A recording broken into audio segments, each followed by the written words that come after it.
Hello. Hello, welcome to Vibe Osmosis. How are you? Good, thank you. All right, so go ahead and introduce yourself and what you do. My name is Aaron Warren. I'm in Black Dice, and yeah, I play sounds.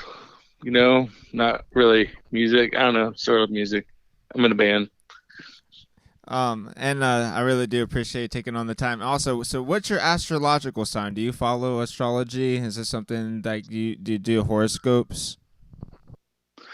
I'm a Cancer, and no, I don't really follow it. My dad was really into it, and so I have a respect for it, but it's not something I follow too closely. So here's a funny question, okay? Who do you think would play you in a movie? uh, Yeah, yeah, like maybe like Keanu Reeves would be pretty cool. He's like he's a little bit older than me, but not too much. Uh, I don't know, like when No Country for Old Men came out, everyone said I looked like I can't remember his name right now. The serial killer dude.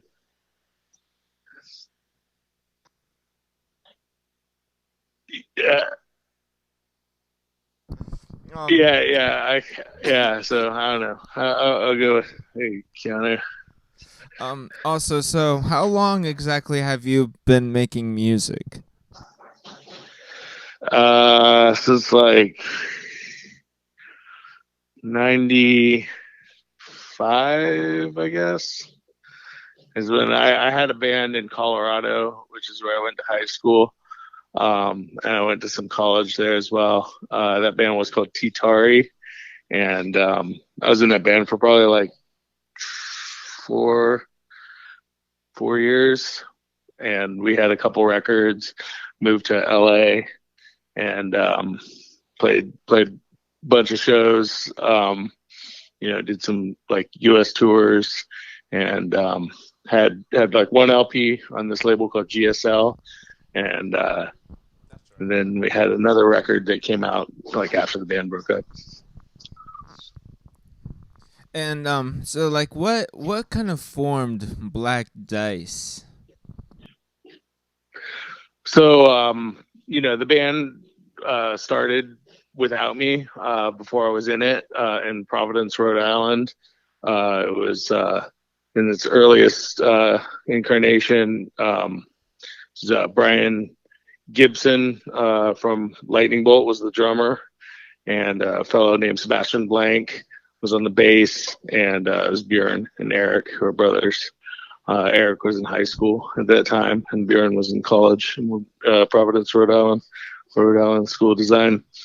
Um, and yeah, I think it was just as I understand it, the music scene, the independent punk DIY scene in Providence was really strong, and this is just a really fertile time to be doing a band. And Eric and Bjorn super into music growing up. They had a radio station on their college radio there in Brunswick, Maine, where they grew up, and they're really into independent music. And I think there's just like a lot of gnarly shows. Um, Honeyville Sound System landed, Hydrogen Terrors, these sort of things. Um, so I think it was just a really inspirational time for the band, and then uh, Brian Gibson um, just wanted to be in Lightning Bolt, so a fellow by the name of Hisham Barucha came on as the drummer, and that was the lineup for the first few years. They did some 7 inches, Gravity, and Vermin Scum. I want to say, Is yeah. that like natty light stuff that's out there? Is that like also part of that era, or is that also it's like its own entity, different time frame? No, that's totally the era. So like the first like 2 7 inches are on there with that lineup before I joined, and then um, also like the earliest records that I'm on are also on that Natty Light. So that's like, yeah, like some of the earliest Black Dice is compiled on there. And our friend Ethan Swan did that record. It turned out really awesome. And what kind of like music whenever you were younger like inspired you to like realize that you could do it too, or start I don't know, getting into recording and making music as well?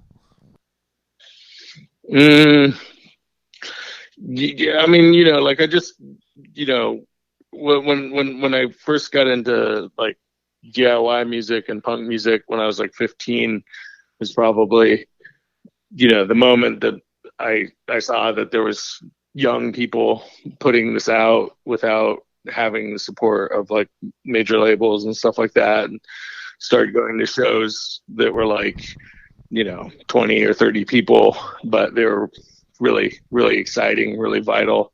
Um, and so, all of a sudden, it didn't seem like something that you would have to, take lessons to learn how to do, or go to a school to learn how to do the recording, or, this sort of thing.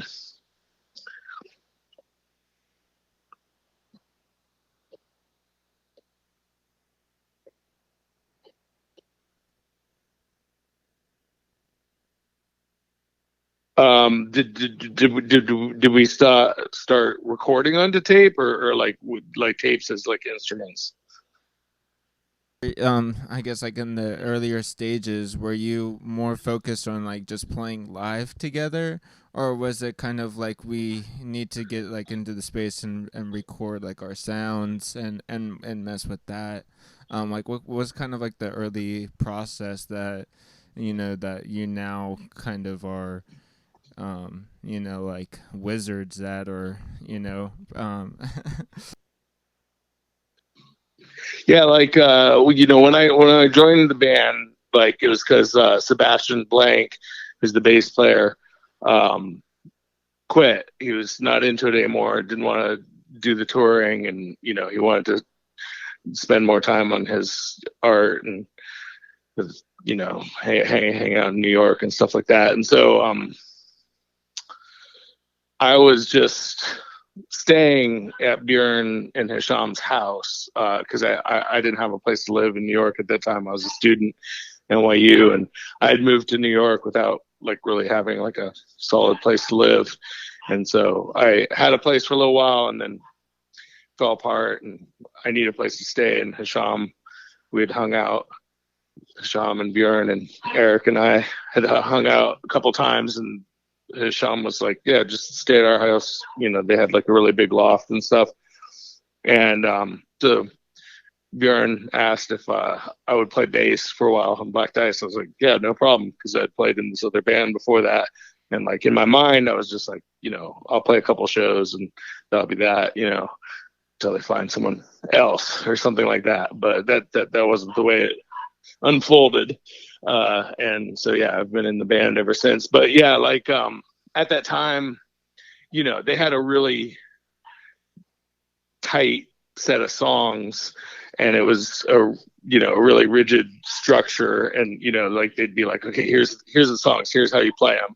And like I get on the bass, and they're really fast. And like at that time, I was like, I could play guitar, but like my band wasn't as fast, and so it was like, can I do it or not? I wasn't sure, but I picked it up, and we played the songs, and they were like tight, hardcore numbers, and so that was like the process, and so like that's how I came to be able to play like the early songs and play shows and stuff. But at the same time, just in the loft, like there was a lot of gear about, like some organs, some pedals and whatnot. And Hisham at the time had a job working at Electro Harmonics, the effects company, and so he always had like a lot of effects. He'd be checking them out and stuff like that. And so that sort of like opened things up from like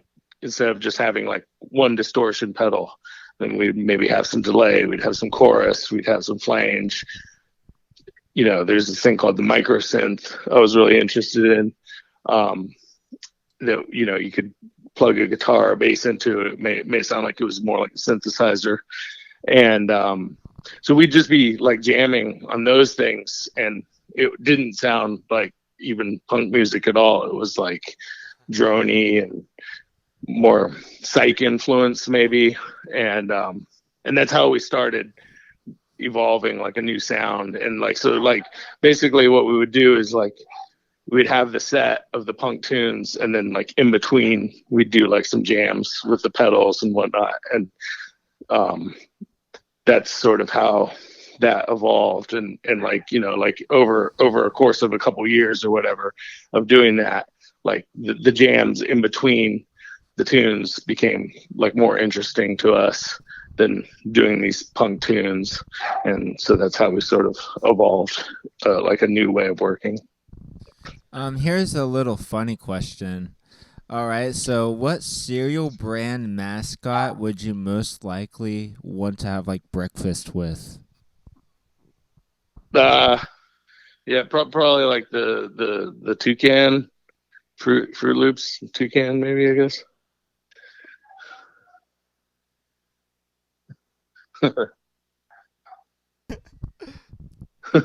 All right, so have you actually watched any movies lately?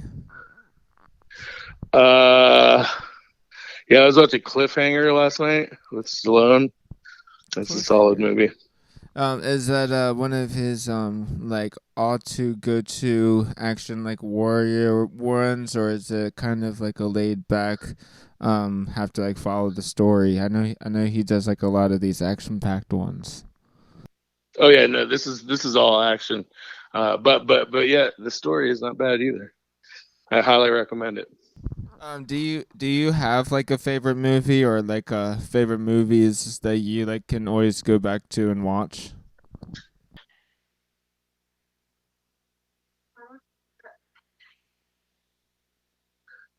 Sorry about that. Yeah. My favorite movie of all time is River's Edge, Okay. and actually starring Keanu Reeves. So to take it back to that, yeah, it just the kids in the movie, they're a little bit older than I was when I was exposed to this movie, but I feel like it's set in the exact place where I grew up, in like Northern California, and it just looks a lot like what kids look like and what my surroundings look like. And that story felt absolutely like something that I could have been exposed to when I was growing up. So, from the first time I saw it when I was like, yeah, probably like 15 or something, um, it's just remained something. It's like a really, really deep movie for me. I really like it a lot. Also with your music now, I guess we'll flash forward to the mod prod. Like a little bit of that music, represents, I guess, to me as a listener, like the full progression of like all this time, and like also, I guess, we getting the experience of hearing like everybody playing together, I guess, too, in a different way than like what we typically get too. Was that something that was like planned, or like kind of going in making that record? Well, it's like the first record that we made since we didn't all live in the same city.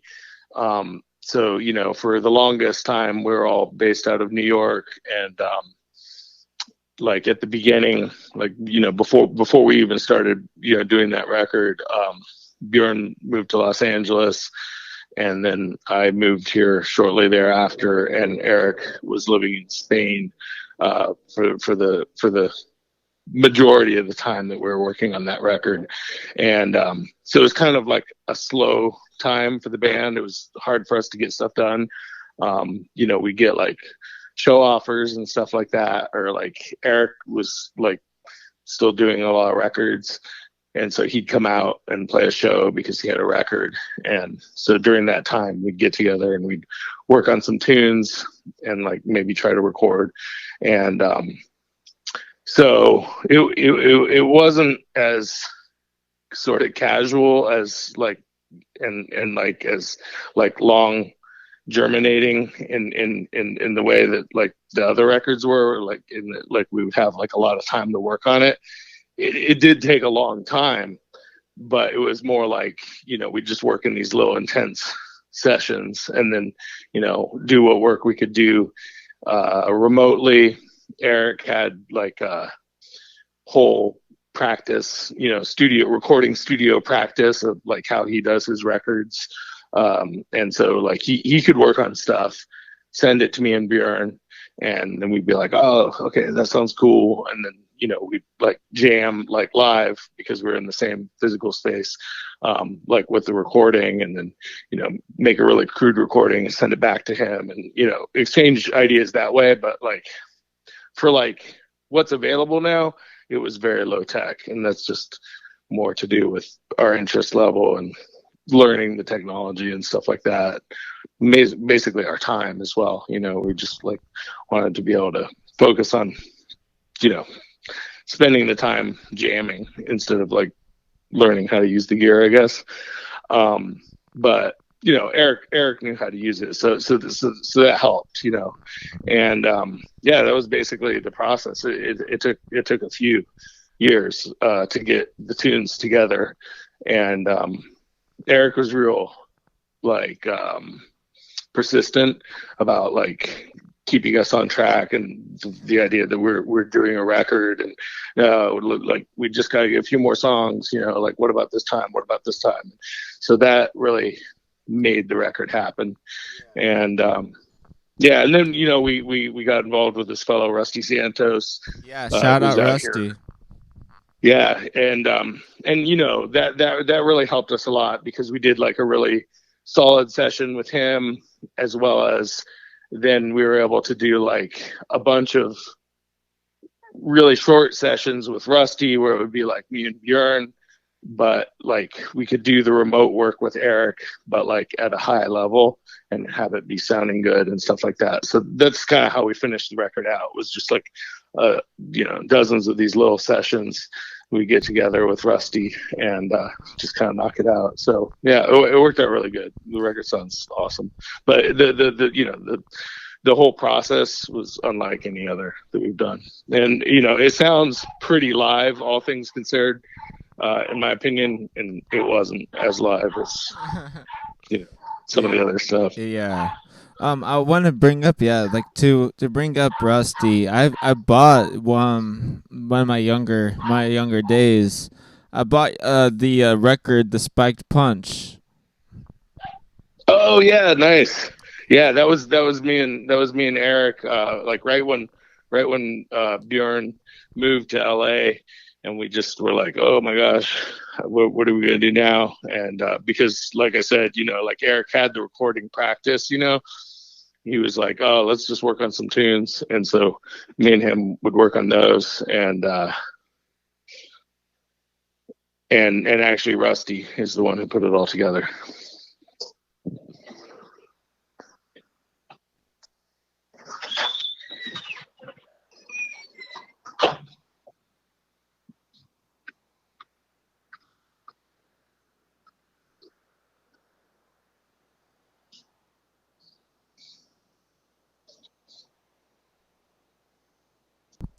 So like the artwork and like the different kinds of chopped up word bits, was that intentional? Was that like one of those things that you were like, this is you know, the aesthetic? Where did that like whole image visual aspect come from? You know, like Bjorn does like the artwork for the records and stuff like that, so I can't really speak to, you know, what gives him those ideas, or like, you know, where exactly it comes from. I do think there's a like, I can say I feel like there's a parallel aesthetic with the way that, you know, the records look and the way that they sound. And I think that that's very intentional. I think that he does spend a lot of time thinking about like what the record sounds like and how he wants it to look.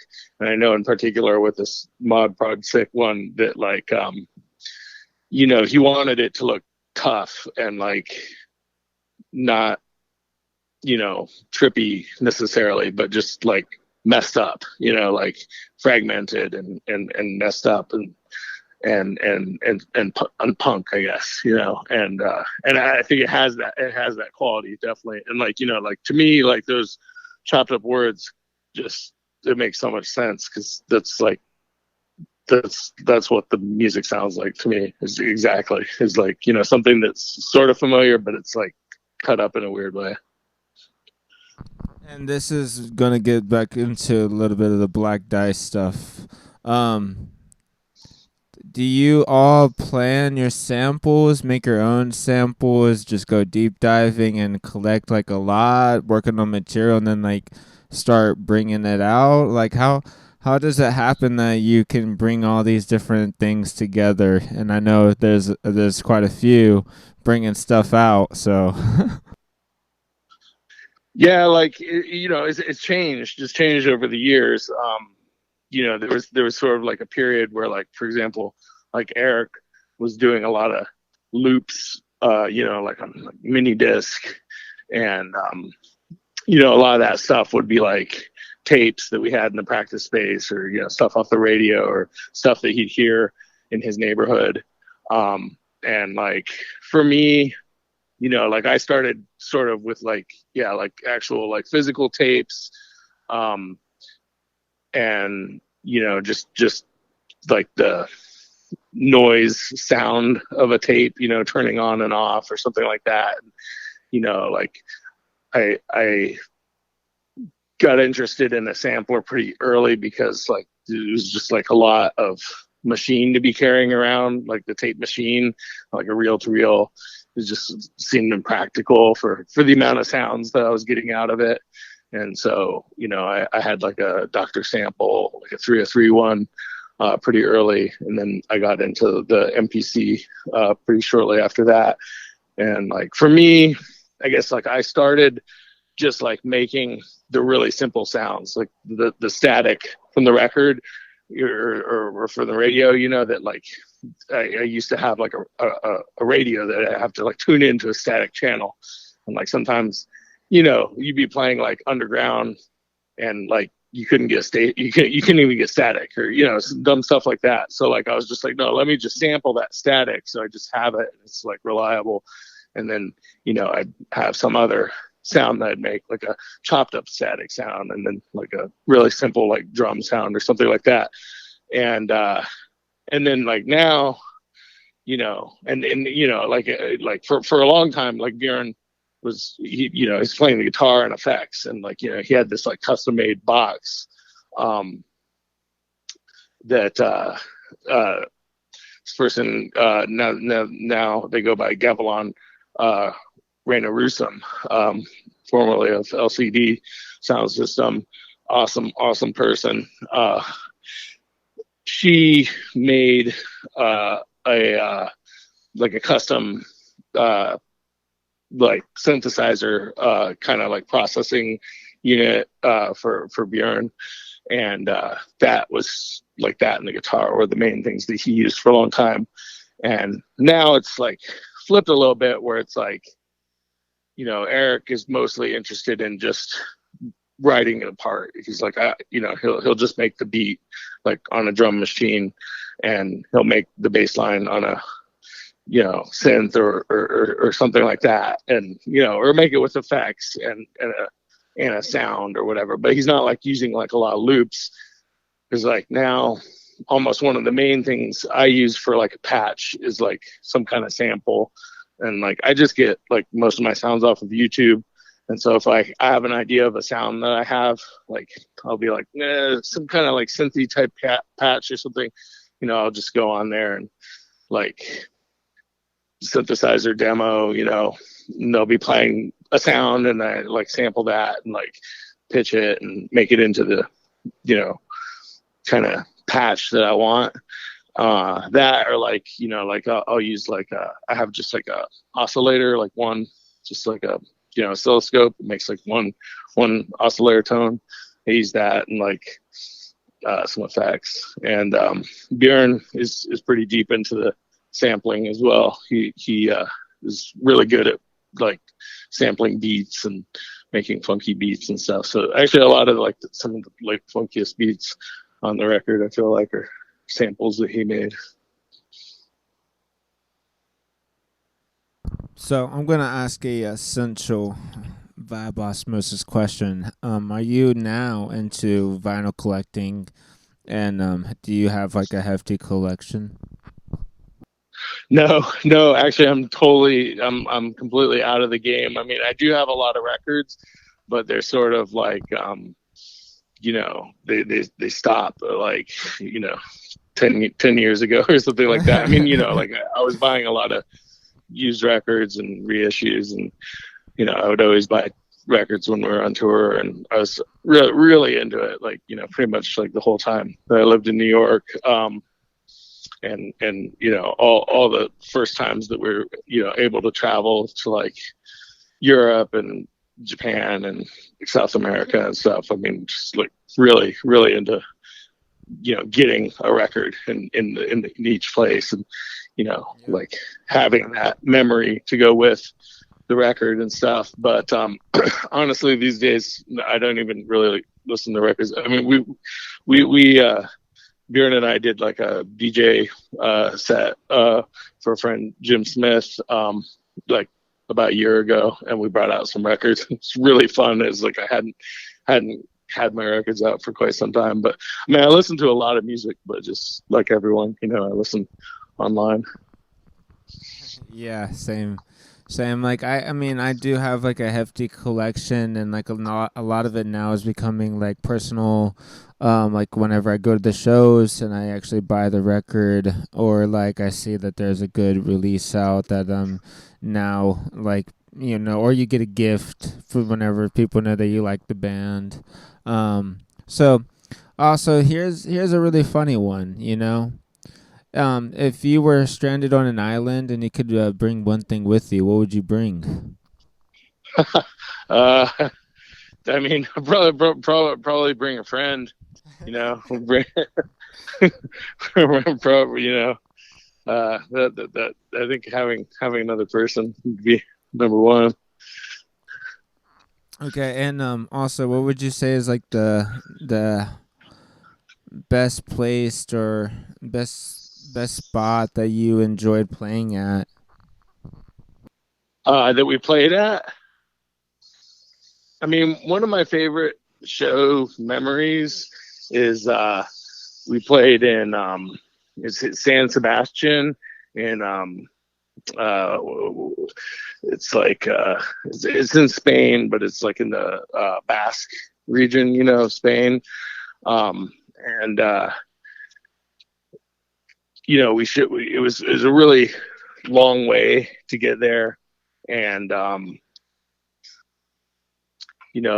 roads get pretty narrow, and you're on the coast, and like all of a sudden just kind of felt like we were like, holy cow, where the heck are we? We're in the middle of nowhere. And we rolled up to like the venue, and it was like a restaurant or something. There's just like tons of old dudes in there, like listening to like old folk music, Basque folk music, watching like sports, having beers. And we were like, dude, there's no way this is the spot. I mean, there's no way. But we just like waited it out, and the promoter showed up, and he was like, oh, no, this, just wait until later. And so like, like around like 6 or 7 or something, all the old folks like kind of cleared out, and they shut the place down. And then they like whipped up this like insane like gourmet meal with all this like local seafood and stuff. And it was like a really amazing meal, and just all these wines and stuff like that. And then like they opened the place up again as a club at like midnight or something, and then we went on at like 2 or something, and there like a ton of kids came out, and it was like a really fun, like it felt like kind of like a DIY show, but it was like European, so it was like more pro, I guess. But yeah, that was really fun. And it was like, the restaurant, the venue or whatever is on the cliff, like overlooking the ocean and stuff. It was sick.